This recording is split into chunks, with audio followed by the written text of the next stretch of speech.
आता न्यूमरोलॉजी आणि कुंडली हं. यांच्यामध्ये किती पर्सेंट ॲक्युरेसिटी असते? न्यूमरोलॉजी आणि कुंडली ह्यातला हाच सर्वात मोठा फरक आहे, की लोकांना स्वतः उपाय करणं होत नाही. हं, म्हणून आजकाल सगळे लोकं न्यूमरोलॉजीकडे वळत आहेत. आपले हिंदीतले अभिनेत्री बघितले असेल आता उर्फी जावेद आहेत. मग बरोबर. ते तुम्ही पाहिलं असेल काही टाईम आधी त्या फार अशा अ, अतरंगी फॅशनमुळं फेमस होत्या. पण लोकं त्यांना ट्रोल करायचे, त्यांचा मजाक उडवायचे, मीम बनायचे त्यांच्यावर भरपूर. कारण तेव्हा त्यांची नावाची जी एनर्जी होती, ती 8 नंबरवर होती आणि पूर्ण नावाची 7 नंबरवर होती, जी खराब एनर्जी आहे. त्याने अच्छा. काय होणार, की तुमच्या जीवनामध्ये भरपूर ब्लॉकेजेस येणार. ठीक आहे. कुठलंही तुम्ही काम कराल, तर त्याच्यामध्ये तुम्हाला काहीच सफलता भेटणार नाही. म्हणजे निगेटिव्हच होत राहणार. डिले होणार प्रत्येक गोष्टीमध्ये. म्हणजे एका कामाला जिथे 1 महिना लागला पाहिजे, तिथे 1 वर्ष लागेल.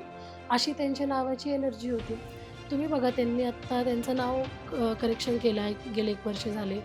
तर तेव्हापासून तुम्ही बघितलं असेल, की त्या फार पॉप्युलर झाल्या. त्यांनी चांगल्या वेमध्ये पॉप्युलर झाल्या आहेत. सेकंडली त्यांनी मोठे-मोठे शो पण जिंकलेत. बिग बॉससारख्या शोमध्ये त्या आलेल्या आहेत. मग हा कमाल कसला आहे? नेम करेक्शनचाच आहे. राइट.